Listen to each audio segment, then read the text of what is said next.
Good morning, students. Today we are going to understand theories of motivation.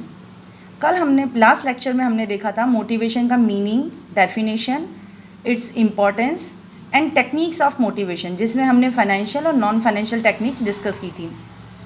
Now अब हम देखने जा रहे हैं मोटिवेशन की थ्योरीज, विचारधाराएं. अभी प्रेरण की क्या क्या विचारधाराएं किन किन ऑथर्स ने डेवलप की. उनमें सबसे मोस्ट इम्पॉर्टेंट और जो मोस्ट पॉपुलर है वो है Maslow's need hierarchy theory. Mister Abraham Maslow, इन्होंने कहा कि किसी भी व्यक्ति, किसी भी इंसान, मानव या पर्सन की, ह्यूमन की कुछ नीड्स होती है जिनको हम कुछ कैटेगरीज में डिवाइड कर देते हैं और उन कैटेगरीज के ही अकॉर्डिंग उनको मोटिवेट किया जा सकता है. Let's go upon this. हम सबसे पहले देख रहे हैं कि हमारे सामने एक ट्राइंगल बना हुआ है. वाई दिस इज़ ट्राइंगल, ये मैं आपको वीडियो के लास्ट पार्ट में समझाऊंगी कि ये ट्राइंगल शेप में क्यों है, ये क्यों स्क्वायर या सर्कल शेप में नहीं है. सबसे फर्स्ट ये जो नीड्स हैं वो स्टार्ट होती है फ्रॉम दी वेरी बिगनिंग. जैसे कि इसका नाम है हायरार्की, श्रृंखला, चेन. ये सारी नीड्स एक दूसरे से जुड़ी हुई हैं. तो हम सबसे पहले बेसिक से स्टार्ट करते हैं. फिजियोलॉजिकल नीड्स, शारीरिक आवश्यकताएं या बेसिक नीड्स, आधारभूत आवश्यकताएं. किसी भी व्यक्ति की सबसे पहली आधारभूत या शारीरिक आवश्यकता होती है भोजन, पानी, नींद, मकान या आवास आदि. Every person needs food, water, sleep, shelter etcetera to satisfy his needs. आज किसी पर्सन को बहुत तेज भूख लग रही है और उसको हम कहें कि तुम पहले ये काम कर लो, तो वो नहीं करेगा, क्योंकि उसकी सबसे पहले एक नीड सेटिस्फाई होनी ज़रूरी है. अगर वो फिजिकली फिट रहेगा तो वो ऑटोमेटिकली आपके काम के अंदर में मोटिवेट होगा और वो काम को अच्छे से करेगा. तो ये नीड जो होती है सबसे बेसिक नीड्स होती हैं. आज हम देख रहे हैं कोरोना टाइम पीरियड के अंदर में इतने सारे प्रवासी मजदूरों को अपने गांव लौटना पड़ रहा है just because of this unsatisfied need. ये नीड उनकी शहरों में पूरी नहीं हो रही है. इसी नीड को पूरा करने के लिए वो गाँवों की ओर पलायन कर रहे हैं, जा रहे हैं, माइग्रेट हो रहे हैं. तो this need is must be fulfilled at very first. ये सबसे पहले फुलफिल होनी चाहिए. तो ये फिजियोलॉजिकल नीड्स और बेसिक नीड्स सबसे फर्स्ट नंबर पे होती है किसी भी पर्सन की. एक जन्म लेते ही एक बच्चे की सबसे पहले नीड रहती है उसका पेट भरा होना चाहिए, उसको नींद प्रॉपर टाइम पे आनी चाहिए. अगर ये नीड्स उसकी पूरी होती है तो उसके बाद वो आराम से आपके साथ खेलेगा, हंसेगा, एनीथिंग. तो ये बात हम अगर वर्क प्लेस पे करें, मैनेजमेंट लेवल पे करें, तो किसी भी एम्प्लॉय को एटलीस्ट इतनी सैलरी या इतना रेमुनरेशन मिलना चाहिए जिससे कि वो अपनी इन नीड्स को सेटिस्फाई कर सके, अपने लिए भोजन, पानी, अपने परिवार के लिए एक रहने की व्यवस्था वो कर सकें.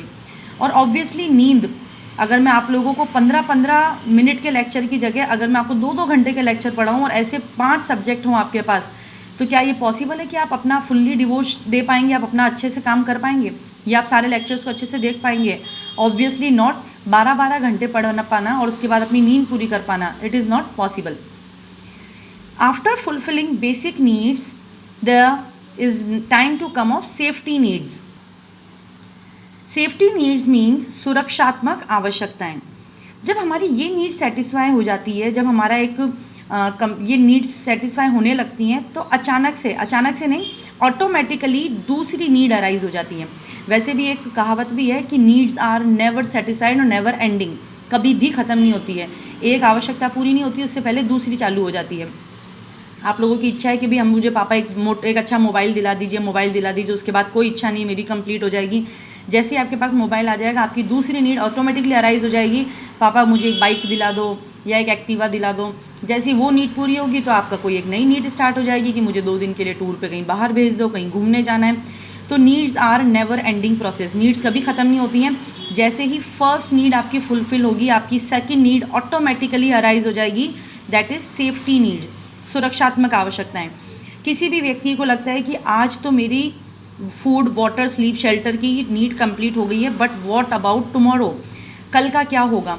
तो उस पर्सन की इस नीड को सेटिस्फाई करने के लिए उसकी permanent source of income, insurance, pension, PF, वो इन चीज़ों में अपना नीड सेटिस्फैक्शन ढूंढता है. आजीवन आय का साधन, बीमा, पेंशन या भविष्य निधि. कोई भी मैनेजर इस तरह की नीड्स को सेटिस्फाई करके उस पर्सन को मोटिवेट कर सकता है. अगर मैनेजर को अपने एम्प्लॉयज़ को मोटिवेट करना है, काम की ओर उनका ध्यान लगाना है, तो उसको ये सारे ऑफ़र उनको देने होंगे, उनकी नीड सेटिस्फाई करके उनका फुल्ली डिवोशन लेना होगा और उनका कमिटमेंट लेना होगा. ऑब्वियसली बात, जैसा मैंने बोला कि नीड्स आर नेवर एंडिंग।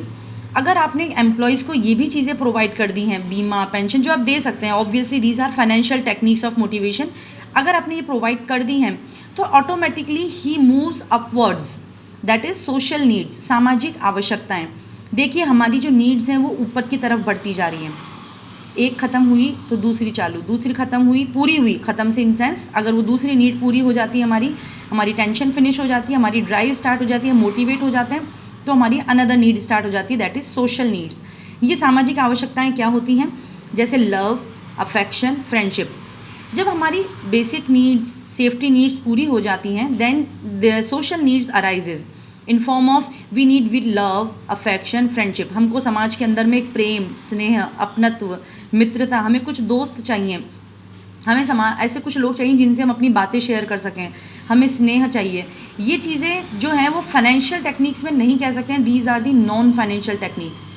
आपके संगठन को आपसे जुड़ाव महसूस होता है, आपको अपनापन फील कराता है, तो ये चीज़ें आपके लिए सोशल नीड्स का काम करती हैं। एंड कोई भी मैनेजर इन नीड्स को आइडेंटिफाई करके अगर इनको पूरा कर लेता है और अगर एक पर्सन खुद भी अपने लिए प्रयास करता है तो वो ऑटोमेटिकली मोटिवेट हो जाता है और वो ज़्यादा डिवोटेड और कमिटेड हो जाता है अपने ऑर्गेनाइजेशन के लिए, और he must reach to the fulfilment of achievement of objectives. Then come upon fourth, esteem और ईगो नीड्स। देखिए हम वन बाय वन करके मूव करते जा रहे हैं upon the fourth hierarchy of the needs. Esteem और ईगो नीड्स मीन्स स्वाभिमान और आत्मसम्मान आवश्यकताएं, self respect, self confidence, achievement, freedom and feeling of personal growth, पद, मान, प्रतिष्ठा, स्वतंत्रता और निर्णयन अधिकार। ये कुछ ऐसी फीलिंग्स हैं जिनको हमें समाज में मित्र मिल गए, अपनत्व मिल गया, लेकिन अब हमको क्या चाहिए? एक मान चाहिए, प्रतिष्ठा, कोई चीफ गेस्ट बना दे, नहीं चीफ गेस्ट बनाए तो सम्मान कर दे। जिस तरीके से आप लोग अच्छे से पढ़ाई करते हो, रिजल्ट्स अच्छा देते हो, आपके रिजल्ट्स अच्छे जाने पर हम टीचर्स को एक मान मिलता है, एक प्रतिष्ठा मिलती है, एक सम्मान मिलता है, तो वो हमारी एस्टीम नीड्स को सेटिस्फाई करता है। ये यहाँ पर अब हम थोड़े से लेवल हमारा हाई होता जा रहा है, because in 5 needs hierarchy theory में जो लोअर 3 नीड्स हैं इनको हम लोअर लेवल नीड्स कहते हैं। जो नीचे के 3 हैं, फिजियोलॉजिकल, सेफ्टी एंड सोशल, ये लोअर लेवल नीड्स हैं। मतलब अब हम इससे थोड़ा सा ऊंचा उठ गए हैं, हायर लेवल नीड्स।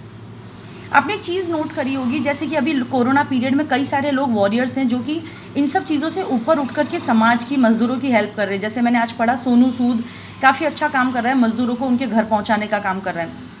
तो ये यहाँ पर उसके आत्मसम्मान की बातें कह सकते हैं, या हो सकता है उसके लिए एक मान, उसके लिए एक एस्टीम वाली नीड हो, फीलिंग फॉर पर्सनल ग्रोथ हो।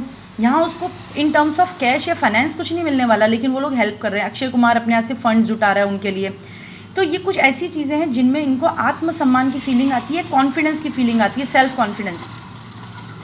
तो ये थोड़ी सी हायर लेवल भी इसलिए हो जाती है क्योंकि बहुत कम लोग ही हैं जो इन नीड्स तक पहुंच पाते हैं। Otherwise most of the people तो अपनी पूरी ज़िंदगी इन्हीं नीड्स को पूरा करने में पूरी कर देते हैं, अपनी पूरी उम्र को पूरा कर देते हैं। इन नीड्स पे पहुंचने के लिए बहुत टाइम लगता है और बहुत एक ऊंची सोच लगती है, जिसके ऊपर पहुंचना एक आम आदमी के बस की बात बहुत मुश्किल लगती है। Then come upon top of the need, that is self actualization need, आत्मविकास आवश्यकता। आत्मसम्मान और आत्मविकास, there is most of the difference. यहाँ पे मान, प्रतिष्ठा की इच्छा थी, लेकिन यहाँ पर क्या है? These reflects our desires to realise our full potential. Full potential means जो आप करना चाहते थे वो आपने किया। आपके अंदर एक फीलिंग है कि जो what I want to be do and what I am achieved. मैंने जो पाना चाहता था वो मैंने पा लिया। क्या सच बताइए, ऐसे लोग होते हैं आपकी नज़र में? क्या ऐसे कोई लोग हैं जिन्होंने जो चाहा था जीवन में और वो पा लिया उन्होंने? सेल्फ कंसेप्ट है, सेल्फ डेवलपमेंट है, आत्मविकास की बातें आती हैं। जस्ट लाइक प्रभु से, आत्मा का परमात्मा से मिलन, या मुझे जीवन में और कुछ पाने की चाह नहीं रही, ये सब मोह माया है। इससे आशय व्यक्ति की उस आवश्यकता से है जिसमें वह जो बनना चाहता है बन सकता है, अर्थात उसके लिए उसमें क्षमता और योग्यता भी होनी चाहिए। अब जैसे भली मैं कह दूँ मैं तो सिंगर बनना चाहती हूँ लेकिन मेरी आवाज़ अच्छी नहीं है, तो ऐसे नहीं, मुझ में क्षमता और योग्यता हो और जो मैं बनना चाहती थी वो मैं बनी, लेकिन मैं अपनी फिजियोलॉजिकल, अपनी सेफ्टी, अपनी सोशल नीड्स को ही पूरा कर पा रही हूँ अभी, तो मुझे तो अभी 2 पायदान पहुँचने में अभी टाइम लगेगा। तो ये चीज़ें कहलाती हैं कि आवश्यकता मनुष्य को कार्य करने हेतु अभिप्रेरित करती हैं। आप सुबह आँख तभी खोलते हैं, तभी बिस्तर छोड़ते हैं जब आपके अंदर में एक मोटिवेशन होता है कि आज सुबह उठ करके मुझे ये काम करना है, या मुझे भूख लगी है, या मुझे इसलिए, अदरवाइज़ आप अपनी आँखें भी नहीं खोलना पसंद करते हैं। तो there must be a motivation to do anything to any work. इसके कुछ इवैल्यूएशन बताएंगे कि मास्लो ने ऐसा कुछ भी करके इससे फाइनली फाइंड आउट क्या हुआ। तो काफ़ी अच्छी बात बताइए कि it is a intuitive logic and ease of understanding, समझने में बहुत आसान है। अगर एक मैनेजर, एक टीम लीडर अपने फॉलोअर्स का या अपने एम्प्लॉयज़ की इन नीड्स को अच्छे से आइडेंटिफाई कर ले तो वो बहुत अच्छे से उन्हें मोटिवेट कर सकता है, उनको काम के लिए कमिट कर सकता है। Second, a fulfilled need does not motivate a person. Yes, very true. अगर किसी की नीड पूरी हो चुकी है तो वो काम क्यों करेगा? ऑब्वियस सी बात है, अगर आपका पेट भरा हुआ है तो आप क्यों उठोगे? आपको कोई ज़रूरत ही नहीं है, आपको अपना हाथ भी थाली की आगे तरफ बढ़ाने की ज़रूरत नहीं है। आपका सब काम कंप्लीट है, आपकी सारी नीड फुल्ली डिज़ायर्ड है, कंप्लीट है, तो आप कुछ भी करना पसंद नहीं करेंगे, आप सिर्फ बैठे रहेंगे। It recognises that a person works to fulfil a variety of needs.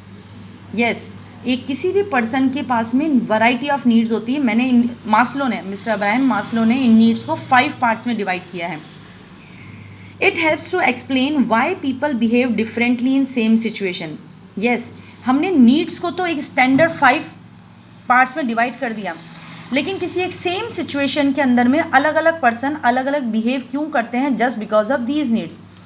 हो सकता है किसी की बेसिक नीड ही पूरी नहीं हो पा रही हो, सेम पोजीशन पे हैं दोनों जने एम्प्लॉयज़, उसकी बेसिक नीड पूरी नहीं हो पा रही है, इसलिए वो थोड़ा वरीड है, परेशान है, मोटिवेट होकर के काम कर रहा है। और हो सकता है कोई पर्सन उसके पास में कोई फ्रेंड्स नहीं है, उसके पास पैसा सब कुछ है, उसके पास सेफ्टी नीड्स भी कंप्लीट है, बट उसके पास फ्रेंड्स नहीं है, तो उसको उस तरीके से मोटिवेट करके काम किया जा सकता है, उसको किया जा सकता है। It is not limited to work situation only, it extends to all areas of human life. आज पूरा दिन, ज़्यादा नहीं, पूरे दिन में only 300 seconds, I just need only of 5 minutes. आप इस विचारधारा पे थोड़ा सा सोचिएगा कि आप अपनी कौन सी नीड पर अभी आप हो। अभी एज ए स्टूडेंट है, हमने बोला कि ये किसी वर्क सिचुएशन पे ही अप्लाई नहीं होता, ये ऑल ह्यूमन लाइफ। एक छोटे से जन्म लेते ही बच्चे से स्टार्ट हो जाती है उसकी नीड्स, और वो स्टूडेंट लाइफ ऑब्वियसली आप पे भी अप्लाई होता है, आपके पेरेंट्स पे, आपके हर फैमिली मेम्बर पे अप्लाई होता है। किसी भी पर्सन की उस नीड को आइडेंटिफाई करने के बाद उसको कैसे मोटिवेट करना है, उसकी उस नीड को, इन चीज़ों को शो ऑफ करके। अब बताती हूँ कि ये ट्राइंगल शेप में क्यों है। बिकॉज दीज नीड्स क्रिएट्स और these needs takes most of our life parts, it is in bigger is size. और जैसे जैसे हमारी नीड्स ऊपर की तरफ जाती हैं तो वो साइज़ में, अपनी लेंथ में कम होती जाती हैं, लेकिन वो चीज़ें कम होती जाती हैं। यहाँ पर आपको एक घर चाहिए, 3 BHK चाहिए, खाने में वैरायटी ऑफ फूड्स चाहिए, पानी चाहिए, आपको नींद भी 8 घंटे की चाहिए। यहाँ पर आपकी most of the needs in terms of quantity. That's why triangle के अंदर में सबसे बिगर पार्ट इसने ही अप्रूव किया हुआ है। आई थिंक आप लोगों को ये Abraham Maslow's need hierarchy theory अच्छे से समझ में आई होगी। Thank you for watching.